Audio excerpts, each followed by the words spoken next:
Just in New Hampshire and all the surrounding areas. And here we have a goddess, Mary Lemay. There we go. Who has her own show called. Cruising with Mary. And we have the Honorable Russell Ouellette. Oh, Okay, thank you very coming much, on. Phil. Thank you. And I think you were surprised when I asked you to come on. I was, and Okay? I was pleasantly surprised, to be honest Good. with you. Yeah. Because you know what? I think you were surprised I said yes. Yes, I really was, because I said, I probably won't hear from him, but then he responded, and I'm very excited about it. Barry has had a very rough 7-8 years, or now even better, but they're better now, are they not? My years, absolutely, yeah. You Yeah, it's been quite a transformation. Would you like to tell us about Absolutely. So I was on the school board in the city of Manchester for 9 years, from 1999 to 2007. In 2007, I was elected to the board of mayor and alderman for Ward 11, the west side of Manchester. For those of you who don't know, you should know, but if you don't know, it is the center of the west side, somewhere around CMC's and behind. Yeah, don't bang the table. And so that's the area that I represent. That's the area I live in today. 5 years into my term, my alcoholism caught up with me, and it was time in my life where something or someone was telling me, you know what, it's time to stop, and it's time to grow up. So I had a little bit of a legal issue, and I think that people are aware of it. It was highly publicized, in the papers and in the press, and I pled guilty to some incidences that I don't remember, that were not pleasant. But the thing about it is, what I'm most proud of about it is how I responded. Yeah. I was at a point in my life where I was reflective, and I thought that something came over me, Mary, and something said, you know what, Russ, you gotta stop drinking. It's a bad issue for me, and I guess in the back of my mind I always knew it. I never wanted to admit it. Yeah. But anybody who suffers from addiction, or has a loved one that suffers from addiction, you may know exactly what I'm talking about. So you have to hit a rock bottom, and that's where I hit my rock bottom. And I was on the phone. I ended up calling my brother to kind of tell him what was going on. And I said, Rick, I just, for some reason, something came over me. It's the first time I ever admitted out loud to anybody else or even to myself, that I had a problem drinking, and I couldn't stop without help. And he put me together with a guy who ended up being my sponsor, and then we got together, took me to a 12-step meeting, and since then I've been, I found a fellowship that I really could belong with, and It's good to have. You can find somebody that can help you. Exactly, because I'm the type of alcoholic I can't do it on my own. I need a network, and I need a program. And what I needed to do was not just get sober. I had to change my life. Yeah. Getting sober is not just stopping to drink. Getting sober is True. it's a life-changing experience, and it's based So in true. my program. It's based on 12 steps that you need to go through, or I needed to go through to transform my life, to get back to the person I was even before my 20s, and the type of person that I wanted to be, and the type of person that I wanted others to respect and dignity. And I lost a lot to drinking. I lost my wife, I lost my home, I lost my dogs, I lost my money, I lost my dignity. I lost my job as an alderman. I lost my job at the post office. So there was a lot of things that I lost, but the one thing that I refused to lose, and if I didn't change my ways, eventually that would have happened, was my life. One way or another, it was going to get me, or God forbid, I was going to get somebody else. Because drinking and driving, thousands of times, I could probably tell you, thousands of times, in the thousands anyway, of drinking and driving, and not getting ever caught, which I'm not proud of, but it's just a fact. I've never gotten a DWI arrest. but that wasn't the path that was chosen for me, I believe. And the path that was chosen for me was the path I had to walk through.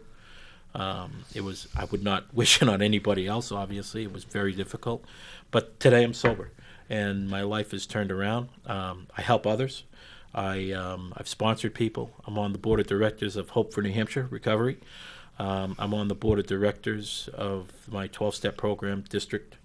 I'm an officer of the district. So, and I still attend, 12-step meetings, and I'm there to help others as others are there to continue to help me, but as others have helped me in the past. Did So, you have to go into a rehab center? no, I didn't have to do a rehab center.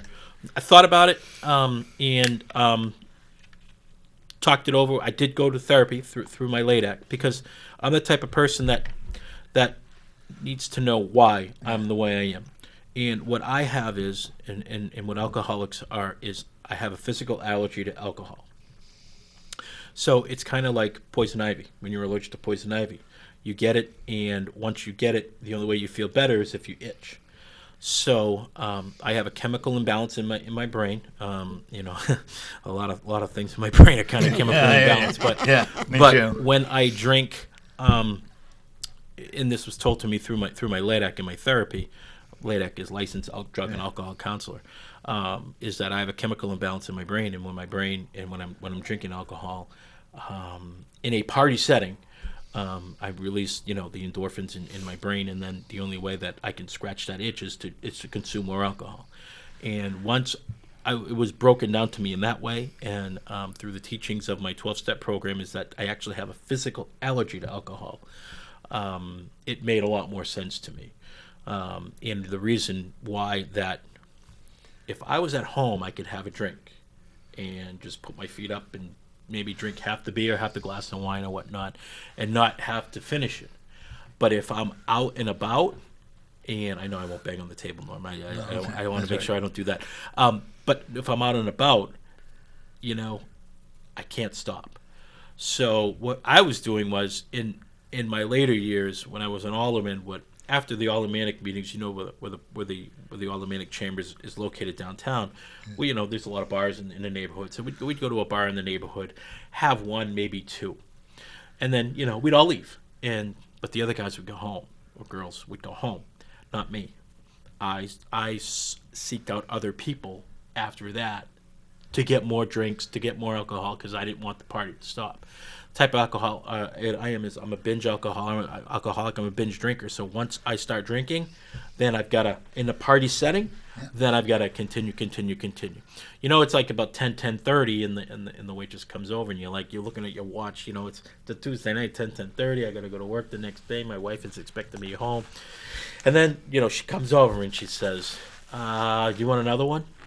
And then you're starting to fight in your head, and you look at your watch, and you're figuring, oh my God, I shouldn't know, but okay.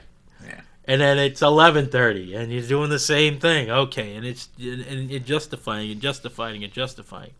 There are many nights that I don't remember coming home. There are many nights I didn't come home till 3:30 in the morning, from 1 o'clock to 3:30. I don't know what I was doing. I know I probably was. Wherever I was, it wasn't where I was supposed to be, and it wasn't safe. I can't drink in safety. It's not illegal for me to pick up a drink of alcohol. It's not. It's a choice. And if I do drink, then I'm responsible. I like the way you just said that. I am responsible for my choices. Right. Do I have a disease? Yes. Alcohol is but nothing but a symptom of my disease. Right. So, am I responsible for things that I do under the influence of alcohol? This has been debated, especially I hear this a lot on sports talk radio with the Josh Gordon thing with the Patriots, because he's an alcoholic and he's addicted to marijuana. Yeah. He's addicted to alcohol. Well, it's not that he is making a choice. He can't help but make the choice to drink because he's not hit his rock bottom yet, because his livelihood is not as important to him as feeding his addiction. However, he is still responsible for taking that drink. So, and he knows that if he does fail the drug test, alcohol test, he will lose his job. And to him, that wasn't as important. So he has to pay that price, regardless of what his disease is. So that, in a nutshell, is my how I am as an alcoholic, and I've chosen to handle it. Am I going to tell you that, I don't want to ever drink? Obviously, I don't want to ever drink again. But is the urge gone? Absolutely not. It will never leave me. No. It will never leave me, and because I have a disease, and it's the choice that I make. Do I pick up the drink here or the phone here? Right. Well, I'm choosing to pick up the phone. And, that's like I've been sober 23 years now. And I can't say that I would love to have the tingling of the ice in the glass with a Canadian club with a water. I can't say one like that. But I also reflect back on what my life was. Okay. And I don't want to go back to where I am. Right. One of the things that when I hear about when I go to meetings and stuff like that, alcohol made me do that. No, alcohol didn't make you do it. You use that as an escape to give you the false courage to do what you do. Like, true.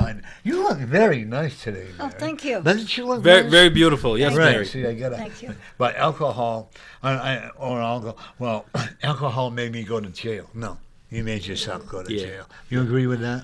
Absolutely. And I said I lost a lot of these things, and sometimes I correct myself. Usually when I'm telling my story to 12-step fellowship. Well, you're telling about 1,200 people now. Yeah. Well, usually when I tell my story, I don't say I lost those things. I gave it away. I gave everything I had away to alcohol. I like that. Because that was more important to me. And when you go through life changes through a program, and if you live what you're learning, if you live what you're learning, you understand what your values are again. Right. See, alcoholism or addiction is a spiritual, mental, and physical disease. It is a mental disease. We were talking about before about funding for addiction diseases. Right. It's not so much the funding in terms of I think part of the problem is it's the mandation. The courts can't mandate somebody to get sober. No. It doesn't work. They can tell you got to go to this program, that program, and the seed may be planted, and maybe years down the road that may flourish because what you've learned in the few meetings that you've attended. But if you're not willing to sacrifice your lifestyle to change, you're not going to get sober. No. You may be dry drunk for a little bit, not take alcohol for even a year or two, but it's going to manifest itself out. Because if I don't change my character defects or my flaws, and if I don't put them in check, because I love my character defects. I mean, they're the best. Yeah. It's controlling those character defects and turning them over. Right. Is what the tricky part is. So it's a great way to live. Slowly but surely, you end up getting back the things that you lost in your life. I'm in the process of buying the house where I'm living right now, the condo I'm living in right now. I've got a motorcycle again. I lost a motorcycle. Congratulations. Yeah, thank you. Really. Yeah, I've got a beautiful wife now with 2 stepkids. I never had kids, and then now I have 2 stepdaughters, and now I have a grandson, a 1-year grandson, and it's just been amazing. It's been such a transformation in my life that. But it wasn't easy, was it? Transformation. Oh no!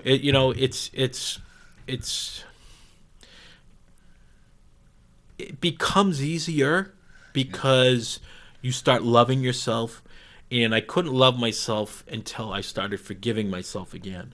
Once I was able to forgive myself, then others can forgive you.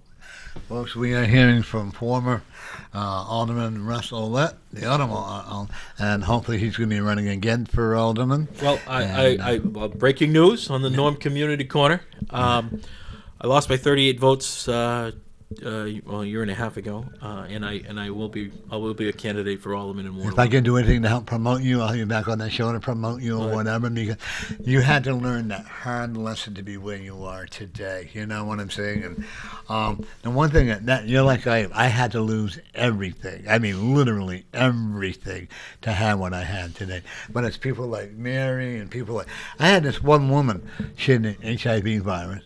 Mm-hmm. And I love her to death. As far as I know, she's still alive and not doing well. But she looked at me one day. I was sitting there feeling sorry for myself. And she looked at me. She said, "Who the hell do you think you are?" And I'm looking at her. What do you mean? I'm getting sober, poor me. And she said, "I don't know if I'm going to wake up tomorrow." Because I have AIDS. And I'm there.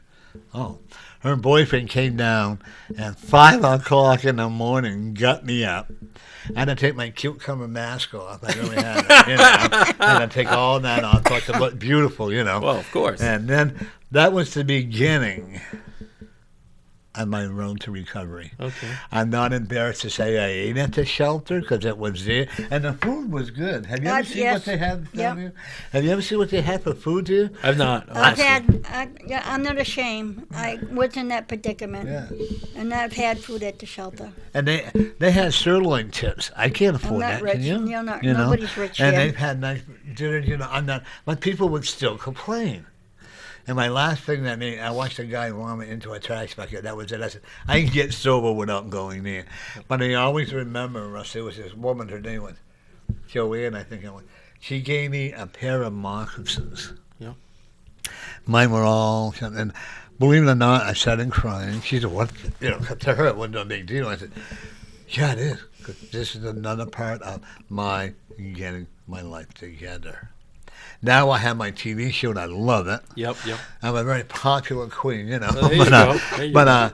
I always want people to remember you can do it if you want to. Yeah. You're a prime example. Well, I appreciate that, and it's a point where it comes down to one person helping somebody else out. And I'll give you a little example. The day that I was in court and I was all over the TV. Oh, yeah. Because what happened was, well, I'll digress. What happened was I got arrested for violating my bail conditions. I went to a 12-step meeting, and I was sitting in the first 3 rows, and apparently the person I had the bail conditions against came to the meeting after it had started, after she had been at another meeting, decided wanted to come to the meeting I was at. So you Isn't like set up. that kind of strange? Did a meeting that I was at, and I never saw her. But she left the meeting. She told the police I was there, so they came up, they arrested me. I had to spend the night at Valley Street, who were wonderful to me, by the way, and the police officers were wonderful to me, by the way. So that was blasted. Channel 9 was at the court, and it was all over TV. So I was really scared, and it was a Friday that I got out, and I knew that I wanted to do desperately at that point, because I was really shattered, was get to a meeting. I had to get to a meeting, and so I called my brother to take me to a meeting. I was afraid to go alone because I had just gotten arrested at a meeting, and he said he would. There's a meeting in Bedford at 9:30 at night at the time, Friday night at 9:30 at St. Elizabeth Seton in Bedford. So I went downstairs in the basement where the meeting was. And I'm telling you, that was the point where had anybody showed me any judgment or anything like, unwelcoming or judgment or anything, even in good read of people. If you're a politician, you can read people when you're shaking their hand. You read, Right. You look in their eye and you could tell. So I went downstairs, and there was a gentleman. His name was John, and he looked me right in the eyes, shook his hand out, put his hand out, shook my hand, and all he said to me was, "Welcome. The coffee's over there, and there's a seat for you right over there." He pointed at the other end of the table, and that was it. That's what saved my life, because I was gone. I was going to be gone, and and I credit him for being there for me, for doing that. It's that one person, that one instance that somebody just shook their hand and said welcome, and that was it. And all it takes is that one one person. little That's it. step. That's it. Like You'll that never know. woman giving me the moccasins, Yep. you know. Yep. And but it is, folks. If you have any questions you'd like to ask the Honorable Russ, please feel free. 640-3091. Yeah, that would be great. I'd love to answer some questions. You know, and he, as a politician, he is an open book.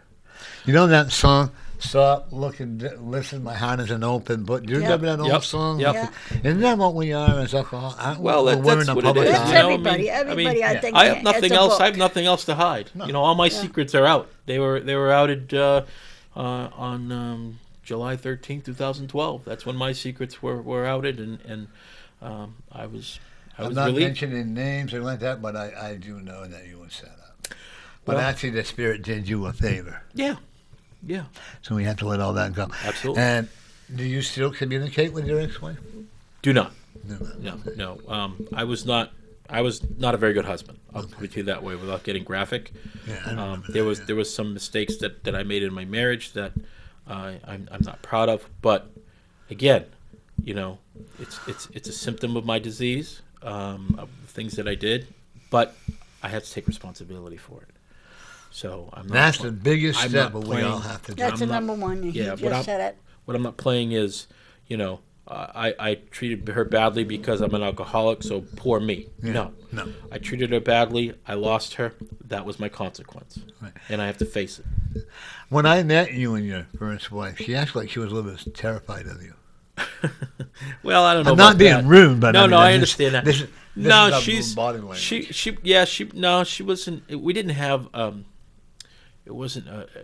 We didn't have a physical. Oh, no. anything more like that. verbal. Or it was verbal, but it wasn't. I don't know. It was hard to explain. The only time I really got myself in trouble was when I drank, and other than that, we coexisted great. She. Well, I was- went for four marriages. So, Yeah. you know. I mean, you know. I think people- everybody should. Sometimes people aren't compatible, and that's the thing. And You seem like you're happy now. I'm thrilled. And my wife now, Lisa, who she's a ward clerk right now in the ward, and she volunteers. I'm also the president of the Rimmon Heights neighborhood group, which you should come and visit us sometime, Norm. It's a good group. I'm trying to keep my part. I'm not in charge of it, but I fight like hell for Sweetie Park. Yeah, you know? yeah, and that's okay. And you know, our Rimmon Heights organization. Now we're actually doing the boat launch at Piscataqua River in conjunction with the city. I got a $5,000 grant from the Bean Foundation to fund that, so taxpayer money didn't go to the plants and bushes that we planted there last Yeah, but year. isn't that worthwhile, though? Oh, it's amazing. It really is, It's you know. amazing. You know, it's great work. And, Diane Levine was one of the founders of that, and she kept it going, and she's very active in it. And it's just a great group of just people, trying to help the community. And that's the other reason why I'm running again. I have a lot to offer. I think I have a lot to offer the community in which I was born and raised in. And So you're from Manchester? yeah, I've lived in Ward 11 each and every day of my life. Really? Yep. So you're not a wandering person? No, I grew up on Schuyler Street, which is across the street from J.B. Munchie's, the old sub shop there, down the street from West High School. Got married, lived on the corner of Dubuque and Wayne Street. I mean, Whipple and Wayne Streets, and now I live on the corner of Sullivan and Whitmore. You couldn't picture yourself living anywhere else, could you? Only warmer.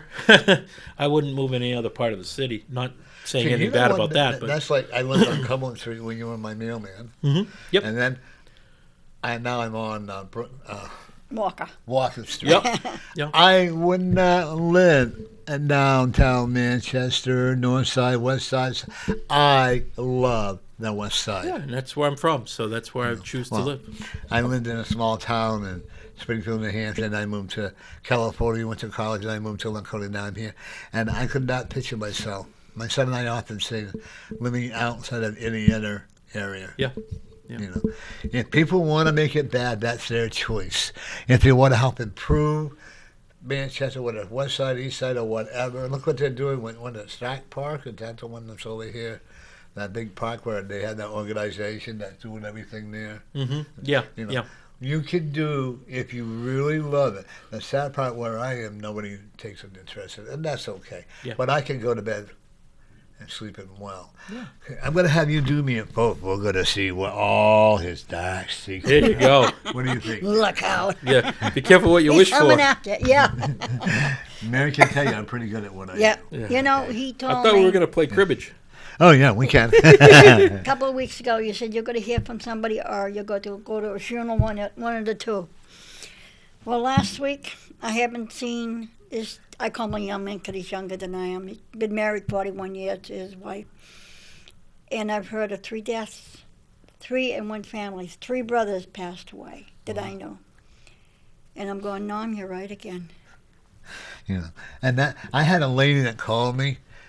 I don't know what I'm doing. And well, I won't say about the year, but called me every name in the book, and I didn't. And she tried to ruin my reputation and all that stuff.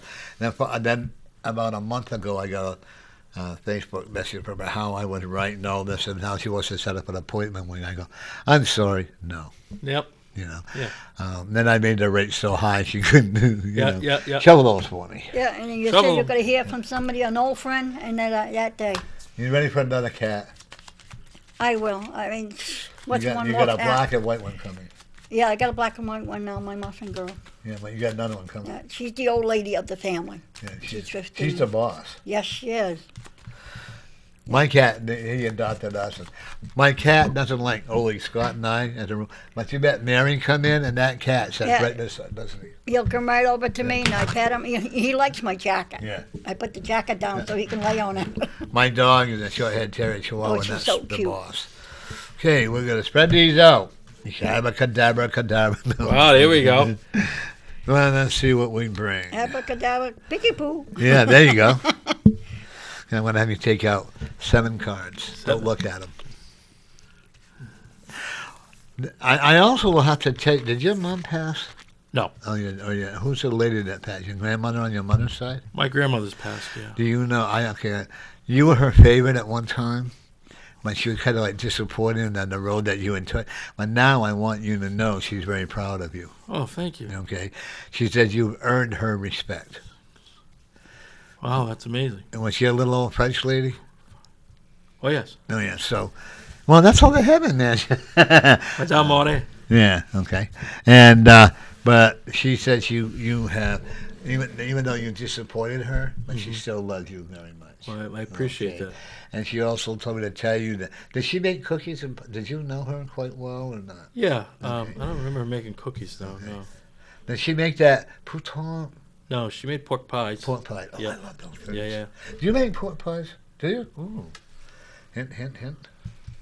One of the things I'm also looking at you, I do see it's going to be another close margin when you run again. Mm-hmm. But this guy who maybe, whatever, who is it? Anyways?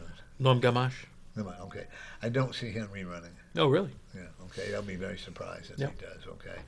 First of all, if people re-elect him, they're idiots, as far as I'm concerned. Well, I mean, anyone that complains about how the city's being run, and yet they keep re-electing, then they have the I blame the problem. people. Yeah.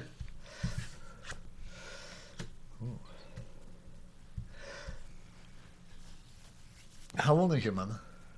82. Pretty good health for her age? Yeah. Does she have early dementia? I would not think that, no. Okay. And she is still thriving. Mm-hmm. When I am concerned, if she falls, Yep. okay, or hits her head or anything, I will tell you that you will be going to see her in a nursing home. Mm-hmm. She's a pretty independent lady, Yes. okay? Very stubborn lady. Yes. And I also will tell you you're a lot like her. Yes. You have to hit, in other words, you have a hard hit. Oh, yes. And you have to hit rock bottom to prove, and you will only take what you need for yourself, but you were very easily influenced by other people growing up as a child. That's probably true. Okay. I never really analyzed that. Yeah. Okay. You wanted friends. You were kind of a lonely person. You wanted friends, Mm-hmm. and one of the ways of being friends was by allowing them to control you. That's like most alcoholics. We allow them to. Okay. Is your dad still around? My dad passed away in 2007. What if I told you he's also very proud of you? Oh, I have to tell you, he really is. Yes. Okay. There are tears of joy coming down his cheek. There's also a dog with him. Okay. Okay. Did you have a dog? I've had a few dogs, Your yeah. dog. Okay, they're all with him. And was he a cigarette smoker or a cigar He smoker? was a cigarette smoker, and then he quit in 1984, I believe. Because this is his way of letting me know who he is. Yeah. It's a cigarette smoke. Do you wear a cap, like a baseball cap? Okay. Mhm. You wear glasses as well? He wore reading glasses, Right. yeah. He wasn't very fat. No, Okay. He was pretty smart, wasn't he? he's very smart, yeah. He was also a very hard worker. Yes. The only thing is, he said that I have to ask you this from him. What the hell did you learn from this? From, Your expose, we'll call it. oh, I learned that, well, I learned a lot of things, but I think the most important thing to me is how important my family is. That's what he wanted to hear. Yeah.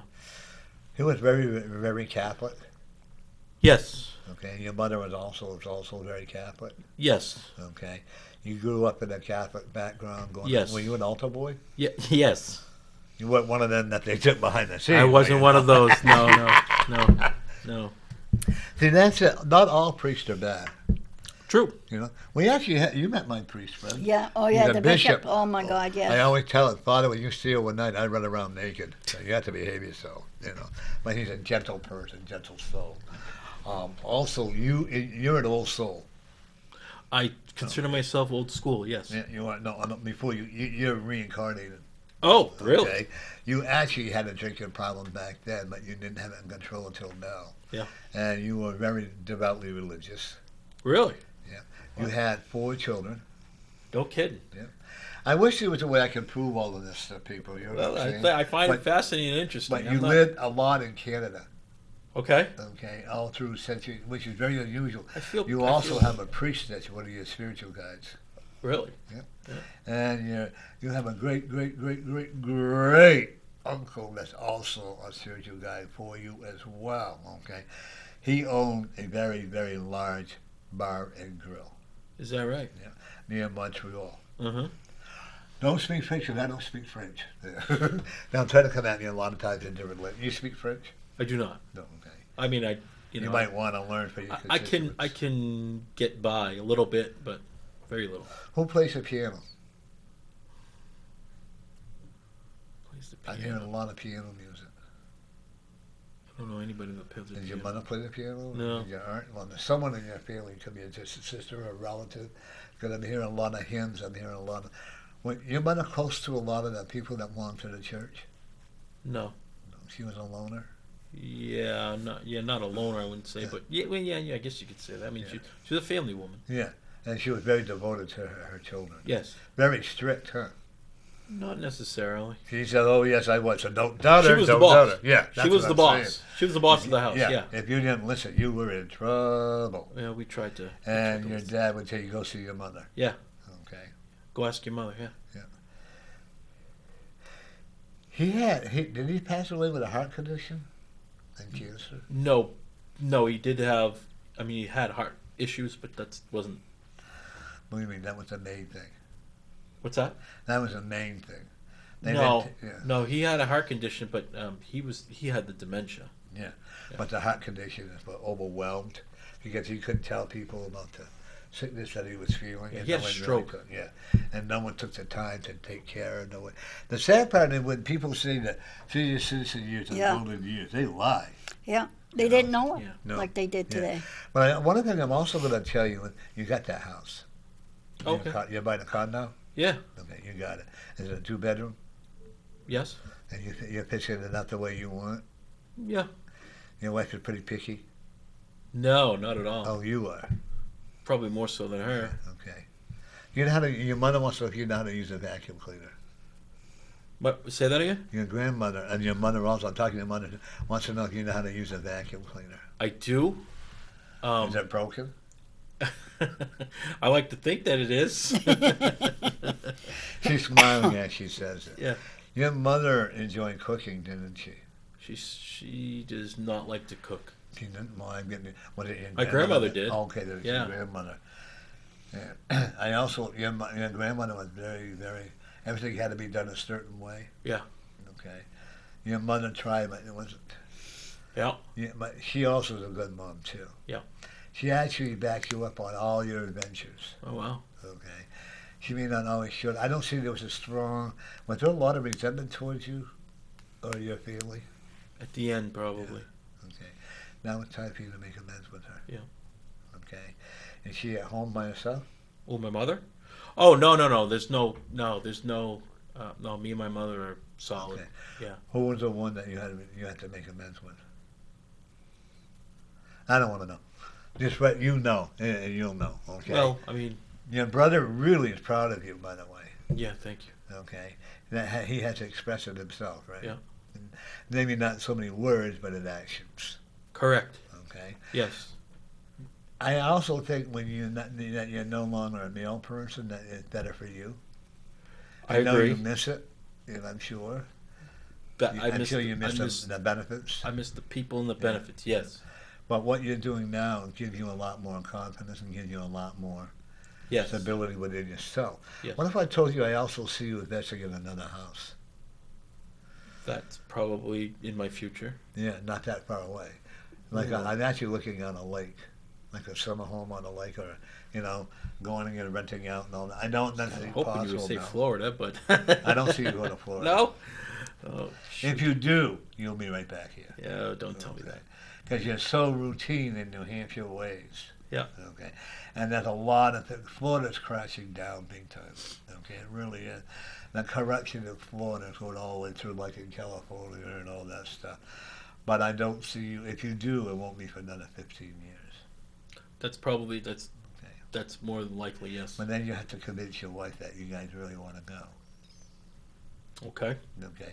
She can pretty stubborn, can't she? When she has her mind made up. Oh, yeah. You're not going to argue with her because you will not win. No, I won't win that. No. But she loves you dearly. Oh yeah. Just to let you know, you two were married to each other in your past life. Oh, is that right? Right. That's why you know a lot of quirks and quirms of each other. Uh-huh. Okay. I have to tell you, are going to a funeral in the next 8 months. Okay. Okay. And it could be your mother. Okay. And I hope I'm wrong. I do as I well. really do. But you're going to have to be the one to say, Mom, it's okay. Uh-huh. Okay. And your father's waiting for her. That I believe. Even though they nagged at each other all the time. Is that the French way? Yes, it is. Is that the French way? Yeah. Marriage way, Yeah. But they loved each other, didn't they? Your dad was a very hard-working man as well. He was extraordinarily hard Did working. he work in one of these factories that they had down here? He was a pipe fitter, Okay. a local union pipe fitter with 131. So when you say that, he worked a lot in the CMC expansion, Right. the two expansions that they had, Yeah. the one in the 70s, 80s, and again the one in the later on. He says, you're damn right I worked hard. Yeah. Oh yeah. He could have a potty mouth when he wanted to. I won't say it, folks. I'm on the air. He also enjoyed a cocktail now and then. No, my father's No, never no. touched a drop of alcohol in his whole Did life. you have an uncle? My uncle would take one shot of brandy when he came over on Sundays. Your dad told me to tell you to stop feeling guilty about what you did in the past. To stop? Okay. Only you know what that means. I don't. I'm not going to go into it. I know exactly what that means. Okay. Were you sports-minded? Oh yeah, yeah. You play football? I did. Did you poke people in the eye? Probably. Well, you're supposed to. I didn't know when I played baseball you had to drop the bat while you were running the first base, and everybody would run. I just kept it on the swing, and so they never let me on the team. Well, But I was one of the first male cheerleaders. So I was going to say you could have I been on the enjoy squad. it, and right now I can see that you really do enjoy life. Yeah. Had you kept on, and I'm going to be frankly honest with you, the path that you were, you would not be alive today. I believe that. Yeah, and that's the way I believe feel that. about it too. I had a psychic tell me that I wouldn't make it past 67, and let me tell you what she told me really resonated with me. I gave up alcohol, cigarette smoking, not sex yet, but that's okay. Yeah. But I actually got hypnotized on my TV show for cigarette smoking. Is that right? Yeah. Yeah, that's cool. Been almost 6 years. Yeah. Do you like making decisions? Yes. Oh, good, because you got a couple of them coming up in the next 7 months. One, your condo, I do see you buying that. You might even, don't be afraid to bargain. What do they call it? Bartering? Yep. Bartering. Bartering. Don't be afraid to barter with them, okay? Mm-hmm. See if you can bring it down a little. Lord, I mean, your wife is the one who saves the money, or you the one? I take care of the money. She likes you doing that. She likes that? Yeah. Because that way you can't believe her in something that's Exactly. Yeah. Yeah. She's no fool. No. I met her at the trail. You did? Lovely, lovely lady. You did. You know? You really lucked out. Do you remember what you told us? No. You told us that we're going to get married. That's right, you weren't married then, were No. you? You told us we're going to get married and we're going to take a cruise. Have you taken the cruise yet? Not yet. Look at the early spring of next year. Yep. Okay. However, don't let it interfere with your political life. No. You're a born political person. Okay. I want, no matter what happens, I want you to keep trying and trying. That's like Glenn R.J. Ouellette until he tried for the mayor until, you know. One thing I also will tell you is that, financially, you got a lot more improvement coming. Okay. You can always use improvement financial. Right. Let's put it this way, Uncle Sam is going to love you. Uncle Sam. Oh, yeah. Oh, yay.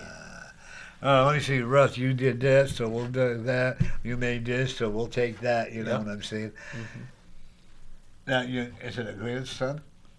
I have a grandson, yeah, 1 year old. He's a especially talented, gifted child with the spiritual world. Oh, really? He's going to be very, very intelligent. You bet you and your wife and his mother and better be on ball, boy, because he's going to outsmart you every time. I truly And by the believe way, that. you do have a right to spoil him. You're the grandparent. Yes, thank you. I do. That's it. My granddaughter's very spoiled. You know. Yeah. But that's our job. It's it. Okay. We spoil them, then we send them home. Right. Yeah. But you also have a granddaughter coming. Oh, no kidding. Is she married? They are not married. They live together. Yes, You know, but they're happy.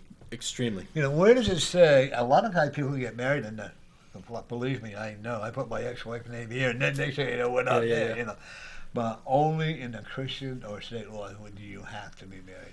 They're very happy together. They're going to be together for a long time. He's a hard worker, isn't he? He's a very hard worker.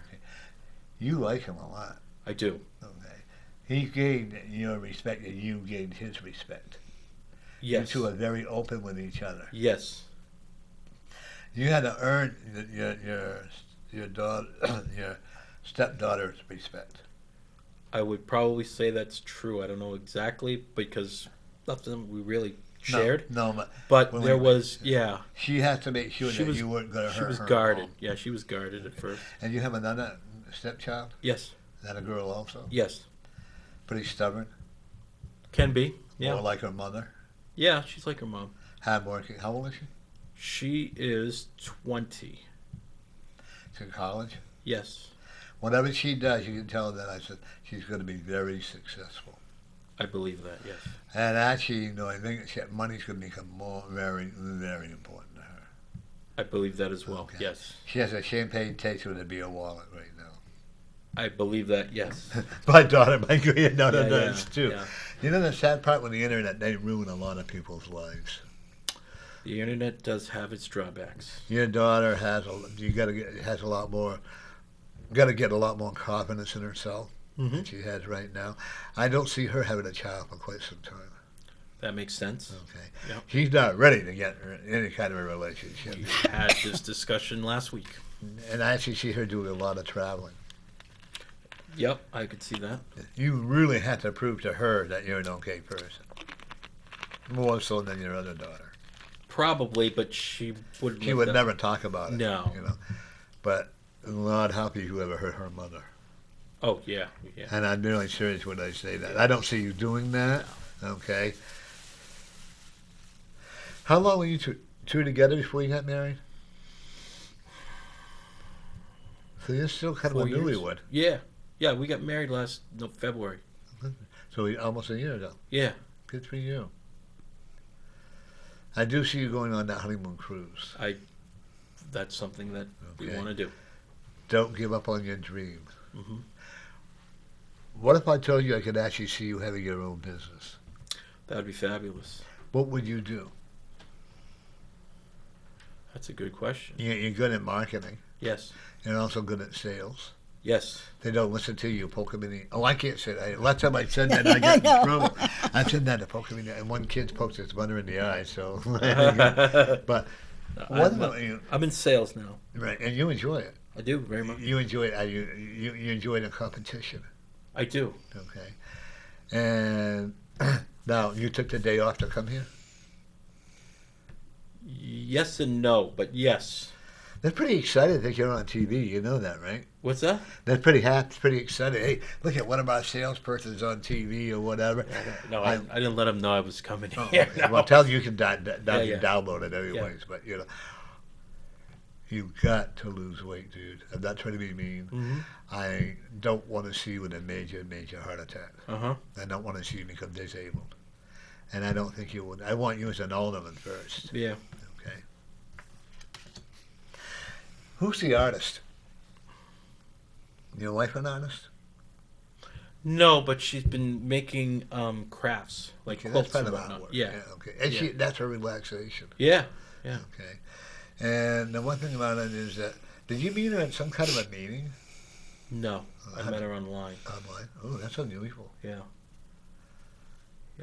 And you were very upfront and honest with her, too, weren't you? Oh, yeah. You are the very first man that she trusted. Okay. Okay, and I don't know, then that's okay. This is what Spirit is telling me. Right. I also have to tell you that your grandmother, your Lemay, on your father's side and on your mother's side, your Lemay, will think she is the mom. In other words, they love her very much. They liked your last wife, too. Yep. Okay? Yep. But you didn't know how to send money that last time, did you? No. Now you do. Yeah. Sucks, doesn't it? Yeah. Well, you know, you lose a lot, and you're between jobs and whatnot, and you got to figure out how to rob Peter to pay Right. Paul. So. Yeah. I've always said if I had all the money that I have spent on booze and all my wild frivolous dates, I'd be pretty wealthy today. Yeah. And we both would be. Wouldn't Yeah. we? I mean, before. But it you know was- what? We still needed that journey to be where we Yeah. are. Okay. Is your brother younger than you? I'm the youngest. You're the youngest. Okay. Yeah. You have a sister also? I do. You all get along really well? We don't. It's you and your brother? I mean, my brothers do. I have two brothers. But your sister doesn't get along with you? No. That's her loss. Yes. You don't have to make amends with her. Thank you. Okay. You don't owe her anything Thank you. except honesty. Thank you. Okay. She will never let you forget about your past. That's true. Okay. Yeah. And there are some things in her mind that you did not do.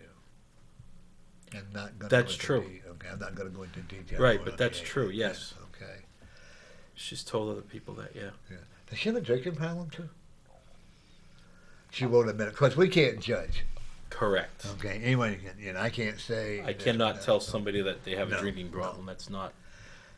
Oh, when I first started, many years ago, about 30, 40 years ago, oh, you better go to AA. You'd be very judgmental. But then I can remember one AA meeting I went to, the guy says to me, how come you weren't at the meeting? I said, because I worked overtime. Well, you can't be doing that because if you do, then you're going out. I said, I don't need your meetings. The first meeting I ever went to, he and I were both supervisors. I looked at, wow. Then I realized who he was, and he talked to the speaker. Down the way out, he cracked open a bottle. Right? Hey, this is my kind of meeting. I can drink and then go to a meeting. And they can come in drunk. Yeah. That's the one thing. People don't borrow any money. Exactly. And who knows that they might hear that one word. And there are different forms of recovery. There are different programs out there. For me, my 12-step program was for me. So if it was between working overtime and going to a meeting, I chose going to the meeting because that's what I had to do, how I had to recover.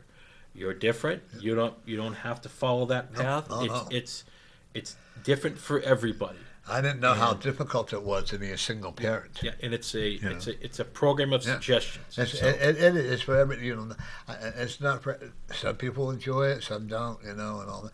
I had a client come in one day, and I said to him, first thing I asked the people that come to my office was, when's the last time you had a drink? And why are you here? Okay. And he says, well, I don't know when the last time I had a drink. You do. Mhm. I do. Mary does. Mary, we picked her up off the middle of the road there and carried her to a car. No. No? No. Oh, On the no. side street. Oh, on the side street? Yeah. Oh, okay.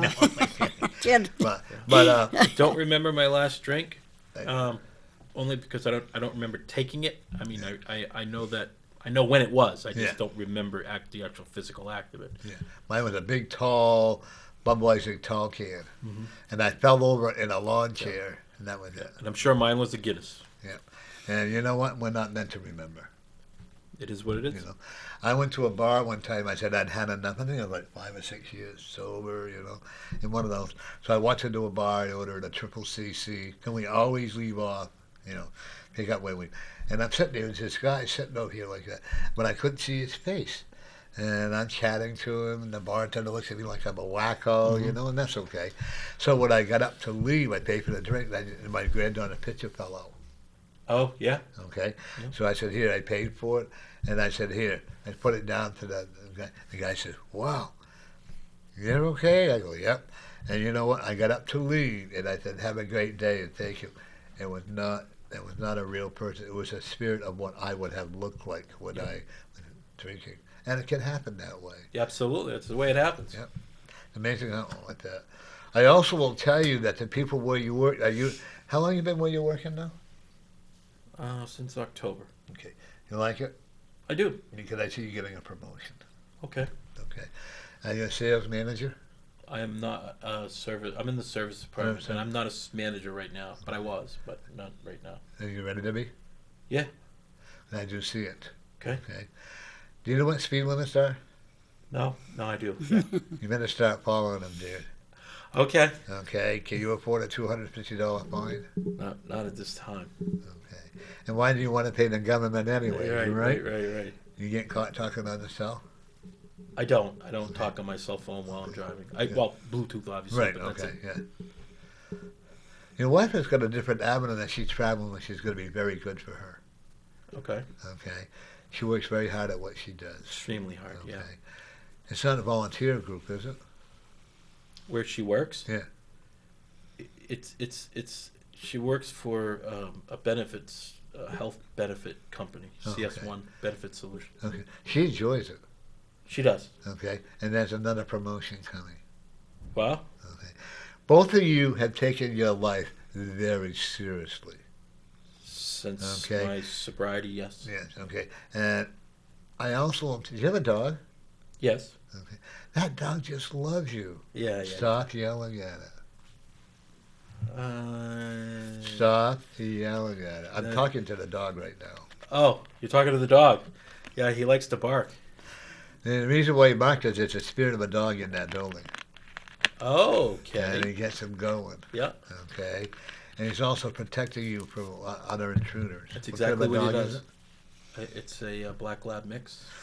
it? Okay. We He's rescued actually he doesn't like his collar. Okay. He needs a new one. He needs. Okay. And he wants you to walk him more. Okay. Okay. You rescued him? You Yes. said? Okay. He's very grateful. That dog was an abused dog before you got him. I believe that Okay. probably is the case. And this is why when your wife escalates, Yeah. and it can, Hmm. he will go and hide, right? Yeah, he runs upstairs. Yeah. Okay. And that's why, because she's scared of you. Yep. And that loud voice. So please, and your wife tells you to leave him alone, huh? Sometimes. But she yells too. Yes. Okay. Please try to curtail the yelling.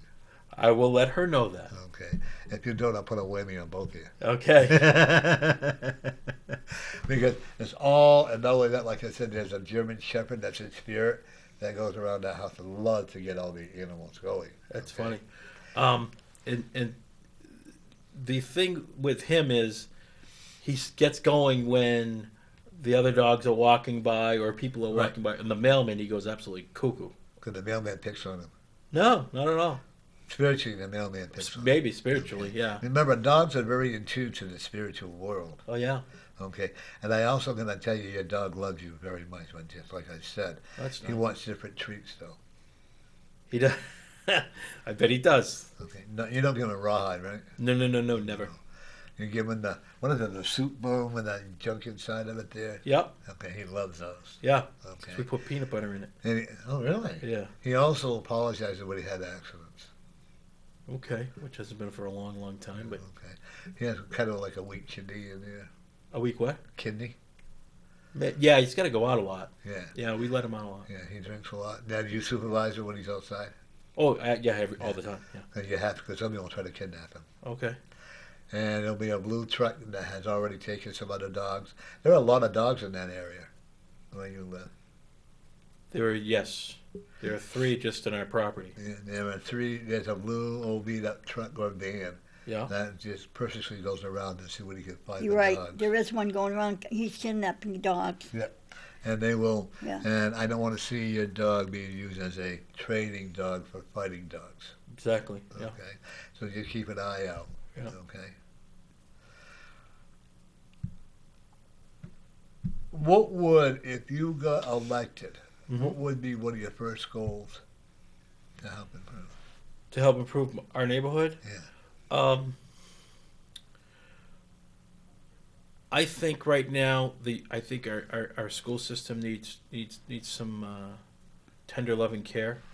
Our superintendent is leaving, and that's a red flag for me. In the middle of the school year, He's a nice guy. he's a great guy, and he's brilliant. He absolutely is brilliant. And I served on the school board for 9 years, so it's a red flag for me to have somebody like that who was just offered an extension of his contract to just up and leave in the middle of the school year. Number one, it's not a practice, a professional in the industry. It's not a practice that someone who just wants. He's screaming to get out for some reason, and I don't know. I think he's going to leave before this even. He's got in 3 months. He's gonna be gone. Yeah, I look at being gone before then. Yeah. So so there's obviously issues over there that are beyond what we see in the papers. One of the things that I know about him, he's not a butt kisser. True, and when you have that school board there is just it's always, I mean, since I was on the board, and one of the reasons why I would never go back, because in my opinion I've served my purgatory on earth by serving on the school board, not because I didn't love the work that you do on the school board, because it's so important, but it's the backfighting and the backbone and the backstabbing, and for all the wrong reasons. It was just sad to see. I've actually thought about running for school board. It's the most rewarding. The most rewarding position that you could have, in terms of what you can actually accomplish and what you can do in people's lives, especially in the special education. In particular, Ward 11 is a ward, and your neighborhood as well is a ward where people don't think that they have a voice. They don't know where to turn to. So when you talk to these people, they think their education for their student or child is hopeless. We did a lot of really good things in that area. One of the best elementary schools that I can say my granddaughter loved was the Northwest. Northwest is a very good school. It was That's right, very go good. vote. Yeah. And There- then she went to there is- Hallsville. Yeah. And then Yeah. Well, Northwest has its challenges in terms of the overcrowding, but right. the principals back then when I was on the board and the principal now, Shelly Larichelle, absolutely phenomenal. And that's where it starts. It starts at the top and goes down. And the teachers there are just phenomenal. And the Western school there, Yep. they lost their principal. Yep. And nobody talking about it, nobody doing anything about it, Yep. I believe it's all these principals, vice principals are all politically controlled. Yeah. Well, Okay. yeah. I'm also a believer, do they care about the students? They tell me they do, and I don't see it. Well, I mean, I can only go but what I lived through when I was on the school, but I don't know what it's like today. It's different than when I was there, and it starts with the board and it goes all the way on down. There's been a lot of there really needs to be some more focus on, and it's not just money. Money's a problem in Manchester. Always has been. Always will be. I think they really need some more guidance and Right. some more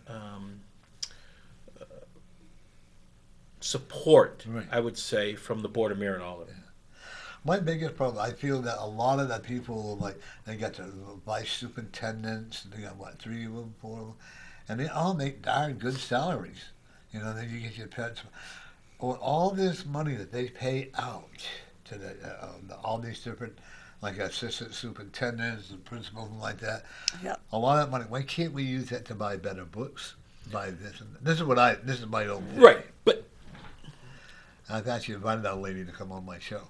we've had a structure before. We had like 3 assistant superintendents and a assistant superintendent in charge of special ed, student services we call it, and then then there's the business administrator. I mean, you have to have people to administer the services because it's $160 million business.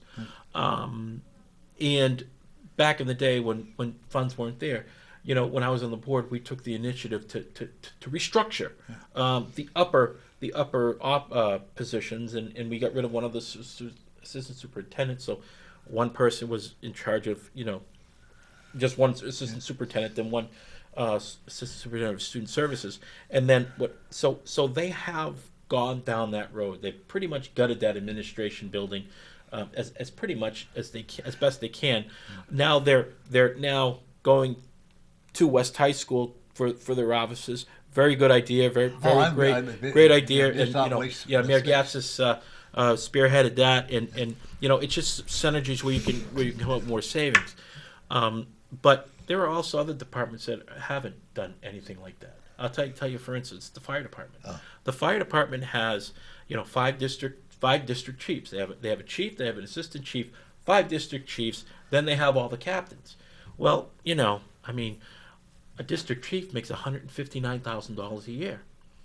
Jim Roy came up with a plan when I was an alderman with Jim Roy from Ward 4 about how we can streamline that, make 1 or 2 district chiefs, and then take that money and put more boots on the ground. Well, that was not in line with what the union wanted for some reason.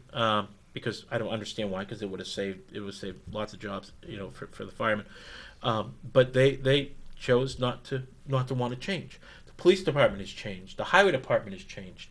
All these other departments have changed in order to save to save money, because once the tax cap got implemented, right, then there was only so much to go around. Right. You couldn't knock on the door anymore and say, this is what it is. Well, now we have a law, even though the court and aldermen now don't really care about that law, but there is a law in the books that says, you can only spend so much money and raise so much money. So those are the types of things I think that, where you can look for savings within government to help another department that has already gone through that. Well, one of the things that I look at, too, in all this stuff is I don't understand, okay, the school system gets X amount of dollars, right? Mm-hmm. Okay? The firemen get X amount of dollars, right?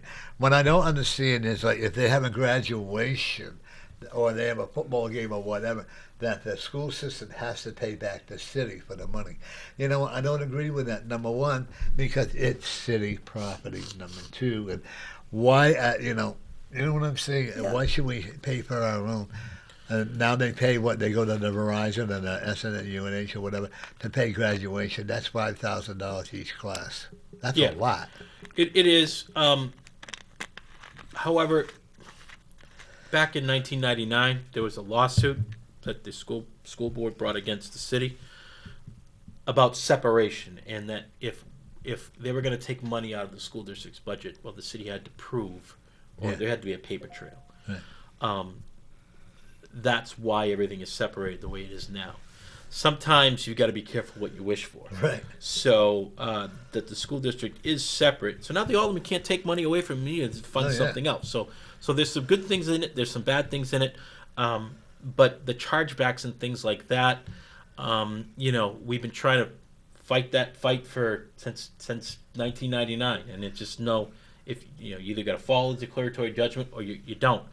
Right. So unfortunately, that's the way it is. But at least when the school district is getting services from the city, that they have to have a paper trail as to why and explain the charges. I think one of the biggest mistakes they ever made when Mayor Resort was a mayor is when they took the maintenance people out of the schools to have his son-in-law do the service of cleaning the buildings, and the hell that they went through. Yeah, well, that didn't last long, as you know, and it was. It was.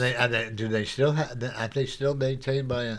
By different, they're maintained by a different company. Yeah. Well, to me, because they a lot of the janitors lost jobs out of maintenance men. And you know what's so sad is that in order to balance budgets and to make political statements, they pick on the lowest people. Yeah. I don't know if you remember in the paper. Remember, Pal used to hang around the center of the city with Pony League and Little League and stuff. And there was a picture of him on the paper crying because he had lost his job as a janitor at Central High School, and that's what I despise about politics. This is my problem: is the people that we elect should be caring enough for the constituents that vote for them. Yeah. One of the things I'm going to say here, I do see you running. I do see you actually getting elected. I'm going to tell you I'm about 99. I'm going to say 97% sure. Okay. Well, I'm going to fight for that 3%. That's right. It's all up to you, and you better have a strong. Like I've listened to you now. You have a strong platform. Well, I have some ideas. I mean, I've been around, and. Oh, honey, I've been around. Oh, you've been around. No, I mean, I've been around, and I see what's going on, and I know the players, and I see where. Our neighborhood in particular is not getting very good representation. There's Tebow didn't represent it either. Well, at least when he said he was going to do something, he did it. It's like, where's Waldo? The only time the only place I ever, see his car parked at current Alderman is at the Alpine Club. Right. I mean, we at the Ribbon Heights group, you think he would want to go to a meeting and maybe share with his constituents about what may be going on in the city? I'll give you a little story. That park at Piscataway Square Park, I think I mentioned a little earlier. Somebody, election day, he came in to vote, and somebody walked up to him and said, geez, Alderman, this Alderman Gamache, this is great, things going on at the boat launch. It looks good now, they're redoing it. Oh, yeah, I worked really hard with Kevin Shepard. I called Kevin Shepard, and we worked really hard on that. Well, he didn't even know anything about it. He had nothing to do with it. It was the Ribbon Heights group that got a call from the Parks and Rec department. To be honest with you, Kevin Shepard didn't even know what was going on until I had called him to get some action on it. And quite frankly, it really wasn't anything he had to be aware of. Kevin didn't have to be aware of it. It was something that was happening. It wasn't costing, other than labor from the Parks and Rec department, a little bit of labor, but everything else was being paid for without taxpayer funds, and he took full credit for it.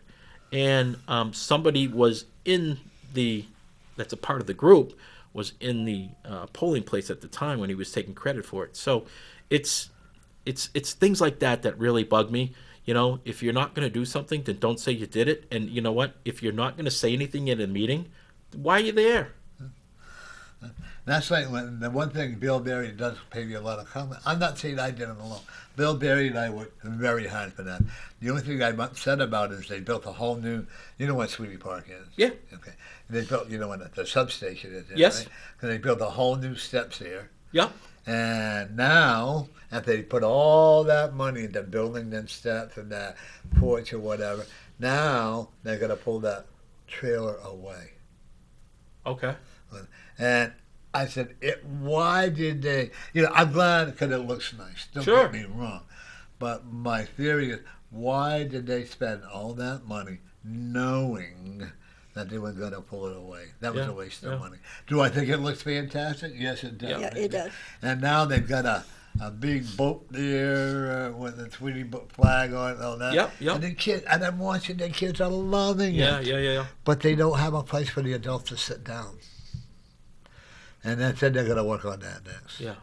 I needed some soda And tables. Or something. we've been blessed. We don't have that drug problem. I don't know about your park, but we don't have that people overdosing on the park or anything like that. I think I might have had one or two of them. And what I love about over there is I watch them play basketball. They don't care what color the skin is. They don't care what language you speak. They play rough games. Oh, I bet watch they them. do. Oh, Yeah. yeah. Yeah. There's one guy, he's white, tall, skinny. You wouldn't think, boy, does he hold his weight with these other people. You know? Yeah. And they just redid the park, the court over, and it looks really good. Yep. So I'm excited, and I want to see a lot more things coming in there. You know, Yeah. if you care, but most of them are all done by apartment buildings, so nobody really cares. Right. Slot. What my biggest pet peeve is, I think yours too, and probably the trash bucket's right here. Yeah. They can't pick up that cover and put the trash in it. You know, that's my. Or seeing cigarette butts all over the Yeah. place. Yeah. Okay, you got to make sure your platform of what you're running for, make sure you're solid with it, make sure you know what you're doing. I would probably tell you, you don't have to answer any of the questions of your background in the past. That happened, time to let it go. You don't owe anybody any explanation to that. Do you understand what I mean by that, right? Yes. Because there are going to be people that will try to, Sure. you know. That is, like I said, you got the Ace of Hearts always make, Ace of Spades always make, that's your decision card, okay? And you got quite a few decisions coming up within the next year to a year and a half. Mm-hmm.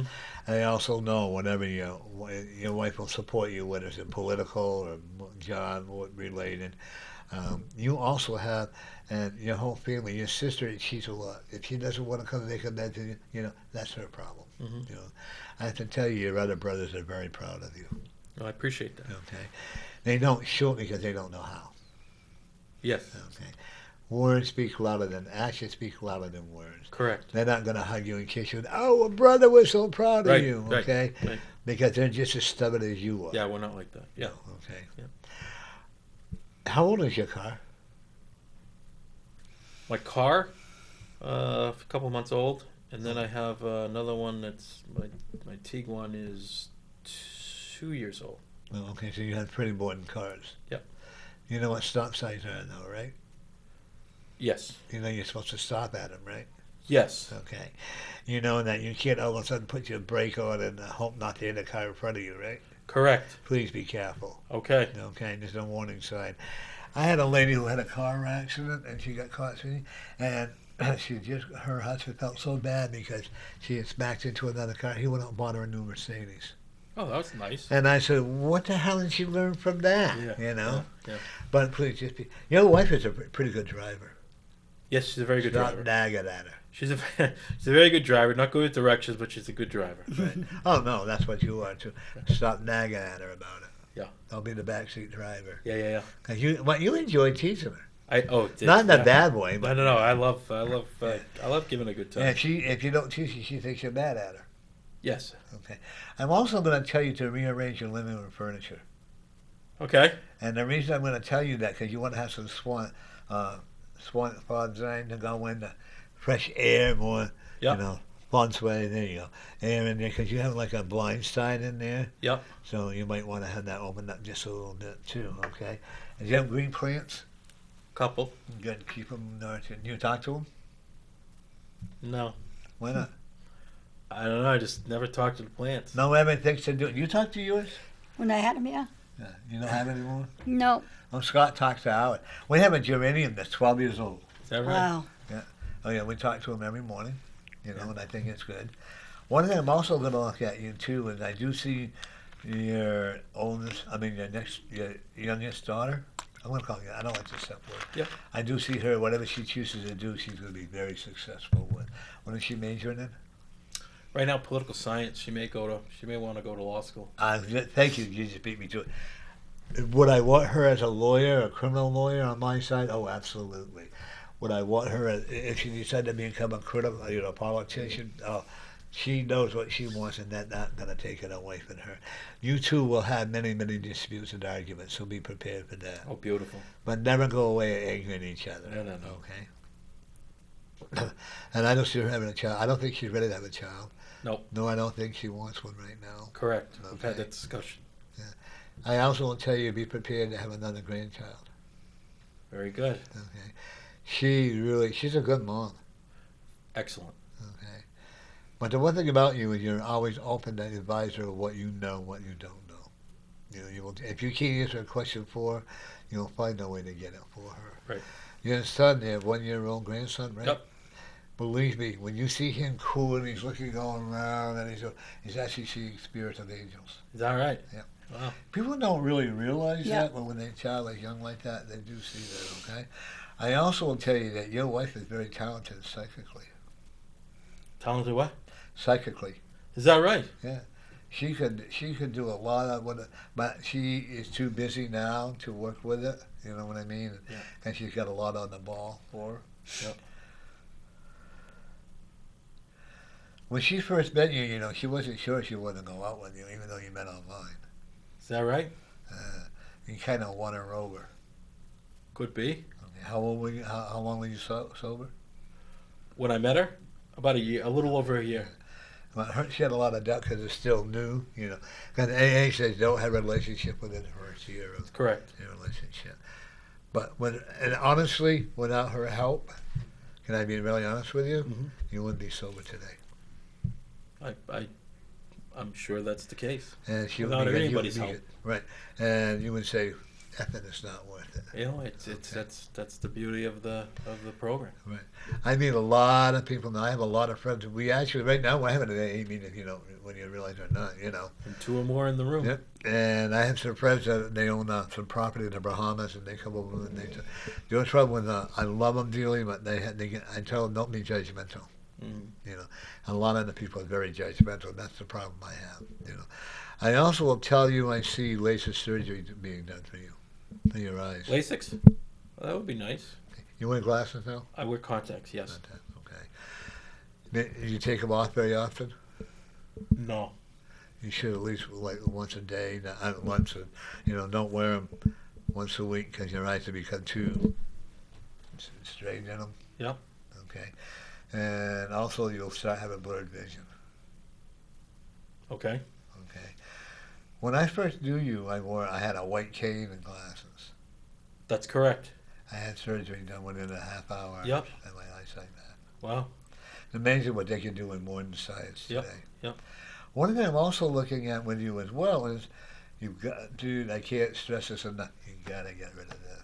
Is that right? I know it's good living. My friend. Yeah. Is it your friend if you have a heart attack? No, that wouldn't be good. Is it your friend if your blood pressure rises up? I'm on medication. Okay. Let's lose that weight so you don't have to have it. Do it gradual. Yep. People think, oh my God, I got to lose this Yeah. weight overnight. Not I me. can't do that. Yeah. I don't know how I did it, but I did it. Yeah. And I went from 220 down to, 195. Congratulations. Well, 190. My goal is to go 180. That'll feel better. I want to be the prima donna again. There you go. There's nothing wrong when trying to be something. No, I know I never can, but I also see you. You went to college? I took a few courses. Yeah. Because I do see you doing a lot of speaking in different college settings about what alcohol had done to you and how you can help them. Especially I'm looking at teenage Okay. kids coming to it, and you're more than open and willing to talk to the young kids. I'm willing to open to talk to anybody. Yep. That one person that may be restless may not have it. That's the way I do it. I have a lot of people. I cannot believe people look at all the men being drug addicts, okay, and heroin, but I have several clients that are female Mm-hmm. that are just as bad. So, folks, don't ever think it's men only. That alcohol, that white powder, whatever you want to call it, has no discrimination. It doesn't care if you're rich, if you're poor, or whatever. They say, you don't care if you're from jail or from Yale. It doesn't matter. It doesn't discriminate. Nope. And I've seen what the opioid crisis can do firsthand. I went to go pick someone up to go to a 12-step meeting, and their roommate was on the ground dead, and I saw that firsthand. And it's now somebody that was 30 years old, has 2 children without a mother, and it is a disease, and it's fatal. And regardless if it's alcohol or heroin, I mean, a drug is a drug is a drug. That's right. And I believe that Oh, absolutely. thoroughly. This disease, it may not kill you today, and it may not kill you tomorrow, but eventually it's going to get you. I know that if I hadn't stopped drinking the way it was, I know that I would not have passed. I know because I passed 67 a long time ago. Of course, I'm only 37 now, At heart, let's put it that way. We're only as young as we feel. Exactly. But I also know that and if you think that we could have a drink, even though I've been sober 23 years, no, I can't. I cannot drink in safety. I will not. If I find that food been cooked in like beer batter, I refuse. I will not eat anything like that. Yep. I refuse to. And people think, oh, there's nothing wrong with that. No, that's not true. You still have that taste. And I love it when they say, well, I don't drink. I drink that, what is it, 3.2 beer or something like that. Yeah. Yep. Alcohol is alcohol, Does your brother drink? My brother drinks. They're not. But they're not like you were. Well, again, I who can't might judge. judge? I don't judge. It's not for me to tell somebody that they have a drinking problem because Only they know. Only they know. That's right. And I used to have people say, you're a drunk, you're an alcoholic. Yeah. Of course, the more they told me, the more I drink. Yeah. Yeah. And I like being sober today. I like who I am today. Yeah. As a matter of fact, I have an office. Sometimes you have to come to my office. I'll do a reading on you and your wife. Okay. Okay, super. That everything in my office, you've been in my office, has been given to me. Yeah. My computer was given to me. Yeah. I had pictures on my wall that was given to me. Yeah. Get some nice stuff in there. I really do. Yeah. I really do. I have everything in there. Since I've been sober, I've been really blessed. Yeah, me too. And I know that one step could destroy you or I, and I don't want that to happen. Yep. I had the operation, so I still had reading glasses. I only had 35 pair. I got to go catch up on them. I got to have up 50. And I went hog when I got my glasses back. I went hog wild, Yep. And I could remember I went to Walgreens, and there was this lady. I mean, she was quite large with tight pants and all that. And without thinking, I said, "Oh my God, I got my eyesight back for this." And she stood around. I said, "I'm talking about the prices down there." Man, that's funny. But the one thing that people, and there are foodaholics too, if you want to call it. People are food, and you see these people that are overweight. Oh, here comes my big famous guy, Gary, the Honorable Gary Hopper. Do you know Gary? I don't believe we met. Pull up here. We're talking about one of my favorite subjects here, Gary. How to chase wild women. I was thinking about that today, Norm. When I was on my way to the State House. God bless you. You're at the State House, huh? Oh, yeah. You can have that job. And this is Russ, and this is Gary. Hi, Russ Ouellette. Nice to Hi, meet you. Russ. Yeah, I was on the way to the State House, and it's all icy and stuff like that, and there's snow and ice and treacherous, but it's beautiful. It's pretty much like women. They're treacherous but beautiful. Women are beautiful? Yeah. Yeah? Yeah, I know. Oh. That's why I had so many of them. There you go. Actually, to enlighten you, Russ has just made, and he's not shy, 6.5 years? 6.5 years of sobriety. On sobriety. Okay. Nice, bro. And this is what we've been talking about, so if you want to join with us, feel free. I don't feel free. Free as a bird. Freedom tastes like reality. And we were just, we were saying like Buddhists, anything you can do can be addicting. Food, wild women, Sex, yep. sex. There's an addiction for that. I went into a sex addicted program one day by mistake. I thought I was going to an AA meeting. Is that right? And I'm there. What the heck is this? They're all talking about all these different sexual ladies. I'm going, maybe I'm at a wrong meeting here. I don't think I belong here. And the guy says, why are you leaving? I said, I wanted an AA meeting. Oh, well, come to. I go, no, I don't need this. Have a good day. Thank you. I turned and walked out, But, so what's happening with the new laws that we should have to know about? I was fine talking about recovery. Okay, well, we can do that. I'll tell you one I found out today. I didn't know this. So back when I used to, because I'm allergic to alcohol. We all You know, are. I break out in handcuffs. And so my friends who were also had issues with alcohol were in Berlin, Massachusetts. They're teenagers, and they broke into a package store. They busted a window and grabbed a couple cases of beer and took off. They're in my friend's VW Bug. They're driving down the road, and the cops set up a roadblock. Well, they set up a roadblock near a field. Well, the old VW Bug, you go through a field like nothing. It's like four-wheel drive, basically. I had a 1959 Volkswagen. Yeah, so you know what I mean. You just go through anything. You don't care, right? So he goes around the cops. Well, the cops were offended by him driving around their well-placed blockade and shot into the back of the VW. Oh, no. Right? How do you Like do? 5 or 6 shots through the back of the VW, grazed a couple of the kids in the back seat. Now you think about this. Okay, they're dumb kids doing something obviously illegal, obviously stupid, but do they deserve the death penalty? Oh, absolutely not. There's no way that it's justified to shoot at a kid. Well, anyway, I guess there's a law on the books in New Hampshire that if a police officer tries to apprehend you and you run away, he has a right to use deadly force. I disagree on that. I do. But you will never find a police officer found guilty. The Attorney General made a statement like 3 or 4 in the newspaper, the useless leader, as I call it, that they will never, ever find a policeman guilty or of killing or shooting somebody. Look at that state cop that killed that woman. And Mammoth Road. Mammoth Road. And that guy down in Litchfield who had his back, and the cop shot him in the back, and it's all considered justified. Yeah, the attorney, I think, Because we've of discussed. what I think we've discussed this before. But the reason you have priests that molest children, the reason you have cops that abuse their power, is because they're not held accountable. If people are held accountable, I'm sure there will always be priests that abuse kids, right? Or pastors or Boy Scout leaders. But if they're held accountable, there's very few of them because they're hung up by their, neck until they're dead, and everybody sees it and says, well, I guess I can't do that. No. But in the real world, these people are protected.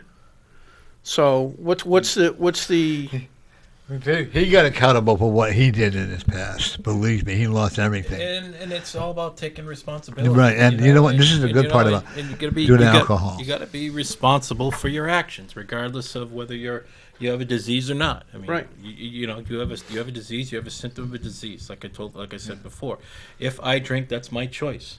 My disease tells me that my body wants alcohol in it, and that's what I choose to do. Yes, I have a disease, boo-hoo and all that, but I'm also responsible for my actions after I take the alcohol. So, it's not as simple as, well, he has a disease, you got to look the other way. That's not the way it works. No. Everybody says when I'm an alcoholic, everybody says, well, you inherited the alcoholism from your dad. No, I didn't. You know what? I chose to drink. Right. Now, my dad did not make me get behind the wheel and drive.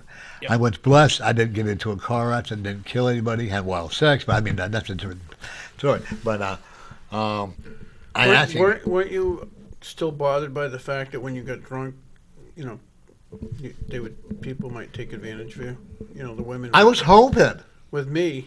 But I can remember I got stopped in the town I grew up in. This cop and I used to fist fight all the time. He hated me just as much as I hated him. And I literally fell out of the car. I was like 2.4. Wow, whoa. Nice. And you're I hit pickled. the cop You're pretty over well pickled at that point. I hit the cop over the head. Nice, good move. Okay. Oh, good yeah. move. That's smart. And my foster father was a judge. Yeah. Okay, retired. He said, I'm going to show you only one time, and you better not ever let it happen again. They had me arrested October 28th, 8 p.m., and I had to be in court October 28th at 8 a.m. So you had to be in court before you did the crime. Right. So I said, Your Honor, unless you're a psychic, of course, then that's going to never happened. And he said, you're right. he said, I want to throw you in the slim. The judge, they didn't like me up there, and that's all right. And I went over to the cop who I said, would you like me to buy you a couple of ibuprofen or aspirin so your headache will go away? But you know what? I never dared to go back into that town again. Smart move, Norm. Then on the way home, they had a place called the Potter Place Inn. I didn't learn. No. Have you ever heard of the Potter Place? Yeah, I know where it is. You know where it is? Yeah, I know Oh the my place. God, they would make pictures of martinis. Oh, extremely good. And they had family style meals, But every time they went out, They're family style martinis. family style martinis in the picture. And Anton's, remember over there? Oh I yeah. worked there. I don't even know what the food tasted. That's how bad it was. But then when my son gave me the choice to get sober, that was the best day of my life. That was my turning point. It's pretty cool. The three of us are all saying, and I am not going to hold myself feeling guilty for what I've done in the past. I don't think we can. No, you can't undo it. No, it's already happened. You don't regret. I don't regret the past, nor do I wish to undo it. Right. It happened. But we needed that accept to be it. where we are. I spent 3 different nights in jail. Well, I didn't like that too well. No. Wake up, look around, and oh my God, But it can ruin our careers just like that. Yep. It ruins everything. Or the people around us, too. Right. Yeah. Acceptance is the answer to all my problems today. And if I accept the fact that, I'm an alcoholic, and I accept the fact that things aren't always going to be my way, life, I can live life on life's terms. Whoa. Oh, it's not my way anymore. Yeah. Right. But I met his lovely wife. In fact, before they got married, I told him they were going to get married. And I said, nah. He did. He and did. now they're going on a cruise. Yeah. And he's Oh, going to be you running told for me we were going on a cruise. Yeah. And he's going to win an all. Now, you also told her, and this is just hitting me again, that she was going to have a health issue. And she did, not about a month later. Uh-huh. You told her that. Yeah. How's she doing now? She's fine now. I had a lady call me, oh my God, doctors don't know what the hell they're talking about. I swear they don't. There's one woman called me and told me the doctor said she had Lyme disease. I said, oh wow, who am I? I'm not a doctor. I can't go against what they're saying. I said, I want you to do me a favor. I don't see you having Lyme disease, but I want you to do me a favor and go to a different specialist and have it checked out. I think what you said was you're gonna worry about your health, but you're gonna be okay. Yeah. And she is okay. Yep. She has to be to put up with you. Well, there's only so much one person can do. Can you imagine if you were a twin? Oh my God. Especially if Gary was a twin. Oh boy. That ain't right. Oh, I got another free meal, Gary. You got another one? Yes. Cute. I went to. We went to. What was that restaurant? Belmont Hall. Yep. Okay. And the waitress over there, I know, I'm chatting with me and all that. Next thing I know, she said, "Here, I'll take this." And poor Gary had to pay for something. Yeah, I go to breakfast with him. He gets his for free. Is that right? Yeah. It's not a bad gig. No. Oh. Well, I'm going to take you to Purple Fish. It'll be for free for you. Yeah, sure it will. Yeah. No, I'll make sure. Just humiliate me Yeah. again. I'll make sure that it's free because I'll just talk to her. She's a good friend of mine. She works over there now. Ah. I just had, you ever use a Foreman grill? Yeah. Do you? You like it? It's awesome. I just had one given to me. It's awesome. Lady knocked on the door and said, "Here, this is for helping me." Well, you're gonna love it. You're gonna love it. I think I remember one of those a long time ago. Yeah. He was a pretty cool dude. Foreman. Yeah. Okay, what's happening with the Second Amendment? We are going to get hosed. Come on. Oh, yeah. I don't know. Okay, so it depends on the governor entirely. Democrats, do you ever hear this? Do you ever hear the story of the frog and the scorpion? Mm-hmm. The scorpion says, "I want to go across the river." He says, "The frog, can you give me a ride across?" And the frog says, "No, you'll sting me." He says, "I can't sting you. If I sting you, you'll drown and I'll drown. We'll both die." Frog thinks about it, says, "Yeah, that sounds legit." So he gets on the frog's back and they're going across the river. About halfway across, the frog suddenly feels a stinger from the scorpion in his back. He's like becoming quickly paralyzed and is confused. Says, Now we're both going to die. Why'd you do that? He says, I'm a scorpion. It's what we do. I can't help myself, right? And it's the same thing. Democrats always say that, they believe in gun rights and they believe in the Second Amendment. And the first thing they do when they get into office is start to try to erode the Second Amendment. They've got a bill. First thing they did is make it against the rules in the House to have a firearm with you, which if you've ever been to the New Hampshire House, it's if somebody goes in there with ill intent and they're up in the gallery, it's just like a shooting. It'd be a massacre. So that was the first thing they did. You don't have to walk through a metal detector? No, not in New Hampshire, not yet. Hopefully we won't never have to. The biggest defense in New Hampshire was the fact that everybody's carrying, so you could pull out a gun and mean to do harm, but you'd probably be shot 5 times before you got a shot off. So, but anyway, so that was the first thing they did. Now there's the one that you really have to concern yourself with is what they call red flag bills. They're going to introduce a red flag bill. Red flag bills are basically, Norm, this is a good one for you. So your neighbor sees you outside your house in your underwear doing something weird. I didn't know I do that. I know. So you're outside in your underwear, you had a little bit too much to drink or whatever. You're outside, you're being ridiculous, and you go back in the house. You come back outside with your .22 and you shoot a squirrel that's eating your garbage or something. You go back in the house, and next thing you know, the neighbors call and say, hey, Norm's acting like a weirdo. Cops come up and they look around your house. They don't think you're doing too good, and they say, Norm, we've had some complaints, and we really need to take your guns for a little while and just evaluate this. Sounds reasonable, right? Well, think about it constitutionally. They've just deprived you of your Second Amendment rights without due process, right? They've taken away your right to defend yourself before you've had a day in court. Okay, so they take you take your guns away. You get evaluated, and the cop says, yeah, you had a little bit too much to drink, but he's not a threat to anybody.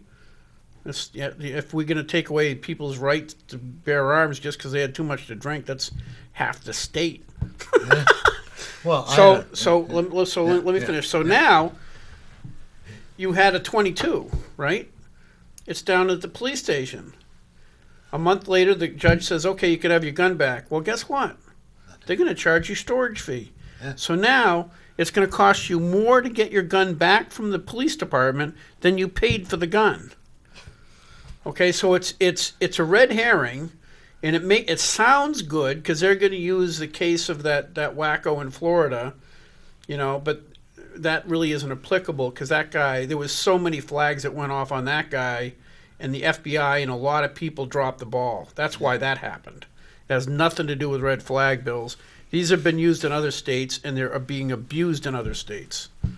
So that's one form of legislation they're going to try. And unless and people make sure call the governor because it's going to pass the House and the Senate. Because the Democrats, that, right? Hopefully he vetoes it. If it vetoes it, we're good. We've got enough votes to keep a veto, to sustain a veto, but we don't have enough votes to keep it from passing to begin with. My concern with him is I think he's too wishy-washy. I hope not. I'm very disappointed in some of his actions. Yeah, me too.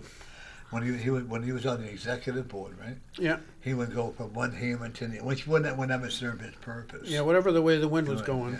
Yeah. I know. Mine usually blew up over my head when the wind was going. But that's what bothers me is that I am always going to applaud you and John Burt. John Burt, one thing I know about him, and I think you too, is that he believed in the Second Amendment. I actually would not be surprised to see him going to jail for what he believes in. Yeah, me neither. No. You would too. Yeah, I don't think I'd go. Yes, I would. I'll do what I have to, but I'm not going to. He's really a gun. He and some other people have decided that the best course of action is to tell the speaker that they will not comply with the rule, and that they're going into the State House with a gun anyway. I think that's unwise. Yeah. I told John that too last week. He was on the show afterwards. I says, You're forcing the speaker into doing something because he's got the Democrats in his party who got him elected will expect him to enforce the rules that they just voted for. I actually look at your House party resigning. Huh? I actually look at him resigning. Who? Yeah, head of the speaker there. Speaker? Yeah, I don't know. I actually look at too much pressure for him to handle. We'll see. You could do it. Speaker? No, I couldn't. John could do it. John probably could, but Pete. I don't think he would take it, though. But it doesn't matter because the Democrats have the vote, so they're not going to elect a Republican speaker anyway. Isn't it that? You know what? See, that's what I don't like it. Joe Schmo's a Democrat. You're a Democrat, right? I'm a Democrat, yeah. Yeah. But you look at it, you look at both sides. I bet you're not as much of a Democrat as you think you are. Well, yes, I am. However, that being said, my party hates me. Kidding. My party hates me because I think on my own, and I don't toe the party line. Yeah. So that's why my party actually endorsed my opponent. We're both Democrats when I ran for Alderman. The mayor helped my opponent, dropped off his literature. He didn't do it himself. Dropped off his literature because when I'm doing my door to door, I look at this is nice. I'm not commenting about that. But anyway, Yeah. my party. What town? I'm a Ward 11 in Manchester. Okay. I'm a Democrat because I was born and raised in a union household. I believe that in middle class families, I don't resonate or don't have a lot in common with people from the other side of the aisle in terms of how I think, but that doesn't mean that they don't have good ideas. No. And like case in point, me and Ted Gatzis were great friends. Yeah. Do I agree everything that Ted did? Did I fight him tooth and nail on some things? Absolutely, of course, and vice versa. But at the end of the day, we respected each other after, and we were able to have I'm proud today to call him one of my closest and dearest friends. And I will tell you, when I had that issue back in 2012, he was right there every step of the way for me. Really? And believe it or not.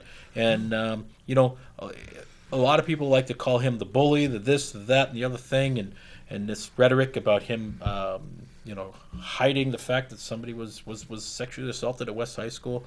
None of that can be further from the truth. He is probably one of the most honorable men I've ever met. Didn't he jump right into that when he found out what happened with that sexual assault at West High School? Well, the thing with that is, when you are, first of all, the mayor in the city of Manchester, in terms of the school department, all he is the chairman of the school board. He is not the superintendent. He cannot interfere in the day-to-day operations of the school district. That whole situation was run by the police department and the superintendent's office. They're the ones that call the shots. They're the ones that said this information can go out and this information can't. The mayor, by law, could not get involved and intervene in that. He just couldn't do it. Very much in the same way that when the shooter was on the west side and they had that lockdown, they had the lockdown in the neighborhood. Well, it was the FBI, the ones that were taking care, put the whole neighborhood in the lockdown. But nobody could say that because they were all on a tight-lipped situation. And the mayor took a lot of heat for that. I don't think that was going to be the outcome of the election anyway. I think after 10 years, people were ready for a change. But Ted Gatzis, in my mind, it doesn't get any better than that. I have a lot of respect for Ted. He is just a great human being. He really is. And I would like to see Lou D'Alessandro retire. Don't get me going on that. Hey, so let me hear me out, right? First term in the State House, I was up there with Paul Broussard. Paul Broussard. Paul Broussard. Broussard. Yes, very close friend of mine. Yes. Okay, so I'm up there with Paul. Totally grew up a Democrat, union guy. Yes. Total Democrat until he got to the New Hampshire House. Correct. He goes up to the New Hampshire House, and I'm hanging around with him because we're both born-again Christians. Yes.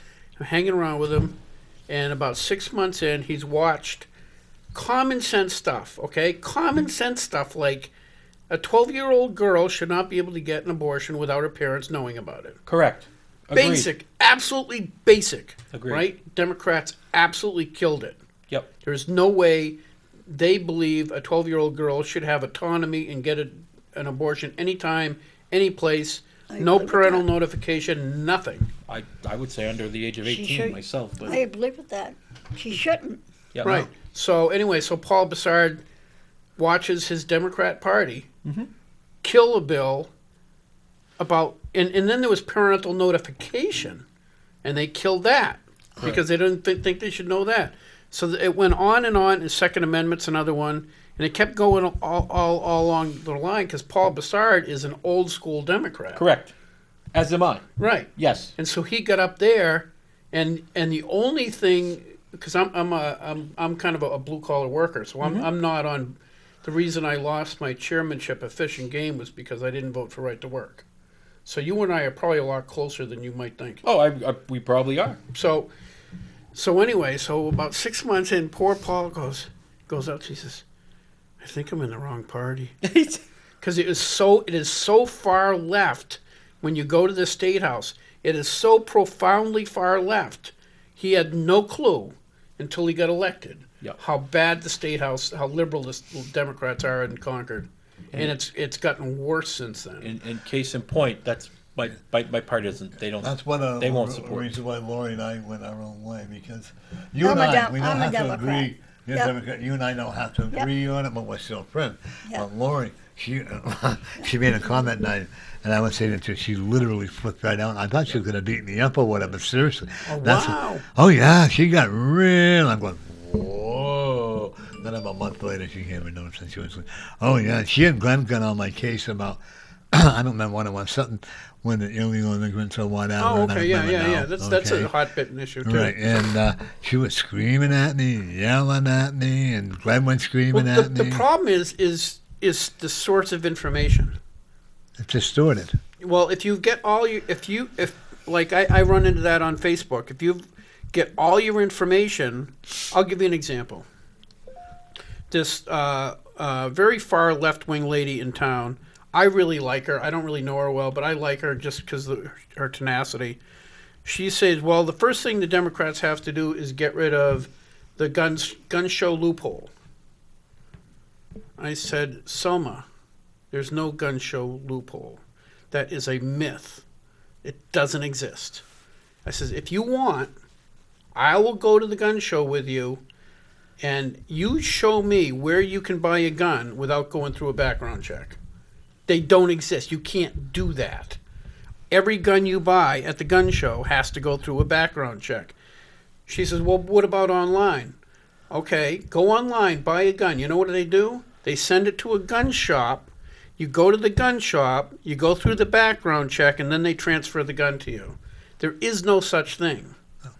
It's easier for a criminal to get a gun than it is for you and I to legitimately get one. Correct. Right, yeah. Well, a criminal wouldn't go through any checks. No. He'd go, find somebody that's got one. And so the whole propaganda about this gun show loophole is a crock. It doesn't exist. I mean, I can legally sell you... I can't take that right now. That's not cool. So Well, sorry. that's okay. What could be your guest? No, it's Eric. My show's been canceled because my producer can't make it because of a funeral. Sorry. So I can sell you a gun, right? Because I know you. But Go ahead and grab it. sorry. All right. Hey Eric, I'm on Norm's show. Oh, sorry. Okay, just letting you know I reached Warner and all is well. Oh, okay. I'll call you later. Thanks, bye. Bye. Good. My guest got the word that he didn't have to come tonight, which I was worried about. Eric Eastman? No, that was Eric. Yeah, he just let me know that he got through. Okay, so anyway, like in New Hampshire, I can sell you a firearm, a handgun, rifle, whatever, because the statute says known to you, somebody who's known to you. So I've known you for a long time, and I trust you with a gun, so I can sell you a gun, right?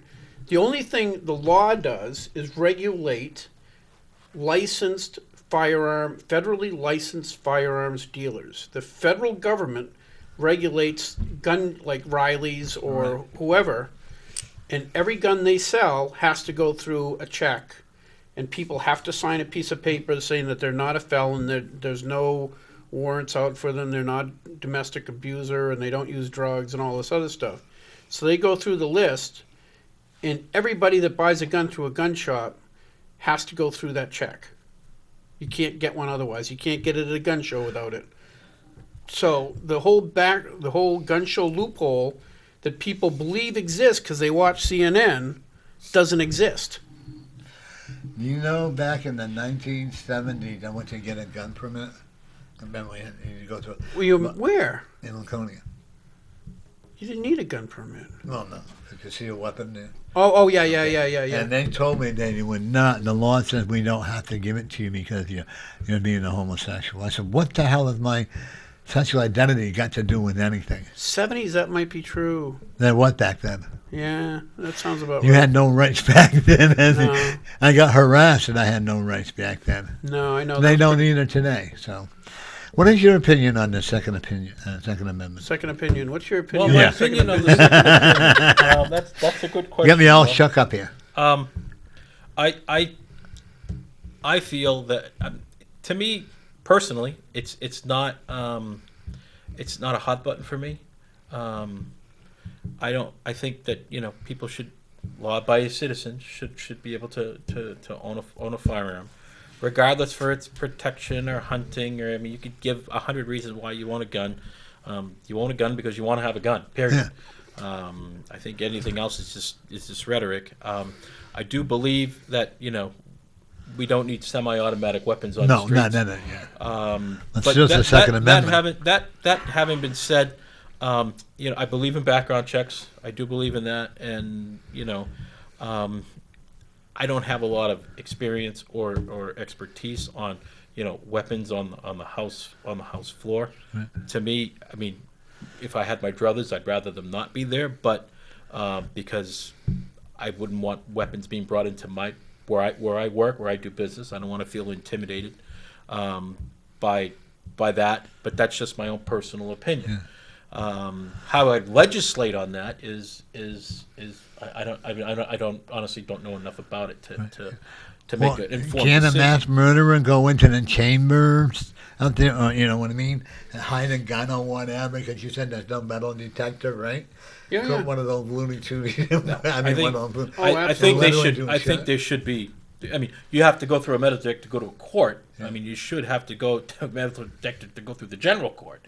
That's just my own opinion. I don't. I like the fact that it's so free. Anybody can walk in there right now.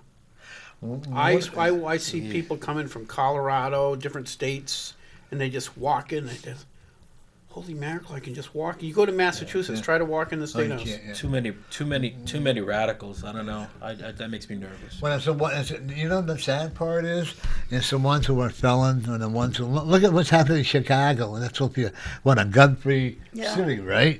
And look at all the people. Was it New Year's Eve? 46 people got killed, and 23 cops got killed. 23 cops got killed in Chicago. Yeah, according to CNN News. Oh, yeah. So it's probably like two dogs and a. Well, they would never lie about it, stuff like that. No, but I think that's a good example. Chicago, it's actually some of the Democrat strongholds with the strictest gun control areas have some of the highest crime rates. Right. I think I forget how many counties. There's like 3 or 4 counties in the United States that have very high crime rates. The rest of the counties in this country have almost zero crime rate. Well, we have the safest state. We have like the safest state. So if we have a safer state, then I'm quite sure it's safer than like England. Okay, now England might not have as many gun deaths, but they have a lot of stabbings. They're right now. If you go to England, they periodically have protests to try to make knives illegal because there's so many stabbings. And then this past year they had 800 acid attacks. Yeah. Yep. And France you too. know Another one that's been hit hard. Yep, France is really, really bad. the thing that I think that people that are going to get guns, do I think they should? There is a background check. Yeah. Do I think that they should have to have training to shoot a gun? Yeah, I'm very much in favor of having them being taught, like with you or like my son teaches guns now. Do I think they should have a proper class training in order to have a gun? Absolutely. Because you got a lot of loonies out there. You got a gun, like I said, you got a lot of loonies. I mean, Right. But I'm planning to take it, but I think that's one of the things. I hope you don't mind we're talking about this. Not at all. Okay. No, and I think that obviously when you're gonna be in a metropolitan area, I mean, you're gonna have high crime rate. That's just the way it is, regardless of what the crime is, and it's just which is another reason why the more people you have, the more crime you're going to attract, and I think another reason why I don't know how you feel about the casino that they want to put in New Hampshire. Do I think everybody should have the right to gamble, do whatever they want with their money? Absolutely, but I'm certainly not in favor of a casino here in the state of New Hampshire. I am. I am certainly not. Why have everybody go to Connecticut? They got two there. Because it Maine, attracts and you attracts got- nothing but crime. And Massachusetts. It attracts You don't nothing hear but nothing problems. about Foxwood. I What mean, is you don't yours, hear nothing on the news. Nothing Me? but problems. You know? I vote. I would vote for I'm it. with my mentor. I vote against it every single time because the thing is if I bring a manufacturing plant into New Hampshire, right? You have the people that work in the office get pretty good jobs. You have the owner that gets a lot of money. You have the machinists in the back that make good money. You have the people on the floor that make good money. They're taking a product and they're manufacturing or assembling a product. The product is worth a lot more money when they once they sell it versus the components they had to bring in to build it. It's a profitable thing that builds wealth around the community, and all those people that work there can afford some place to live, and they can buy stuff at the hardware store. Same difference with a casino. You pull in a casino. All the disposable, first of all, they lie to you and tell you that's all this employment for New Hampshire. No, it's not. It's a lot of employment for Lawrence and places like that where they can get wicked cheap labor. Wicked cheap labor comes up to New Hampshire, works, and it sucks all the disposable income from a given area, so that manufacturing plant that produces money so people can go to the hardware store to buy a new door to put on their house, well, that person instead spends all their money at the casino, and there is no money for the hardware store or disposable income. The hardware stores go under, the local grocery stores go under, the local restaurants go under, because once they get somebody in a casino, you've been to a casino, they don't let you out. They make sure everything you could possibly think of that you want to buy is in that casino, so there's no motivation for you to walk out that door. It's so bad in Vegas, right? Yeah. So bad in Vegas. They have these foot escalators, like you just ride on them. Yeah. Right? They get these escalator things, that walk things, whatever they call them, that go right into the front of the casino in Vegas. Guess what happened? You know the ones coming out? For some reason, they don't work. Well, It tells you all you need to know. That explains everything you need to know. Smile, 'cause how many years has Lou Delicendro fought? Well, to have and that? what else has he fought for? Nothing. And there's a lot of corruption, and it brings a lot of I corruption. think he got paid quite well. with this. Without a doubt. Yeah. How does somebody that has a war chest like that, Okay. retired, and has $100 a year job? I gotta say to you, Russ, thank you for coming on. My time and pleasure. time. Thank you. It Hope was you'll a come back great on time. again. Yeah, absolutely, it was a great time. Gary, thank you for coming on. Nice meeting you, Russ. Nice to meet We you. gotta go to Purple Pitch. You'll be on me. All right. Well, it won't be on me. It'll be on my waitress. Right. So thank you both I for don't know coming. how. I like the way you said that. But it was a pleasure hearing your story, and the thing I liked about it was honesty. Thank you You're for not being making involved. You're welcome. And the thing I liked about it was You didn't make up anything. You didn't blame anybody but yourself. It's it. Nah, see, he's never going to make it in politics then. Oh, If I point can. at you, I got these 3 fingers pointing back at me. yeah. Well, I can. I'll make a I good blame everything politician. on, yeah, I didn't do nothing. It's not my fault. Yeah, I would. Yeah, and everybody remember everything. This is the Honorable Russ Ouellette going to be running again. Absolutely. We're going to be, and the Honorable Gary Harper. Oh my God, what are you honorable about? I don't know. I don't know. And thank you, Mary. for Honorable being in there. title only. And next week, folks, we're going to have Dr. Jody on again. And remember, every day, you're the winner. See you tomorrow.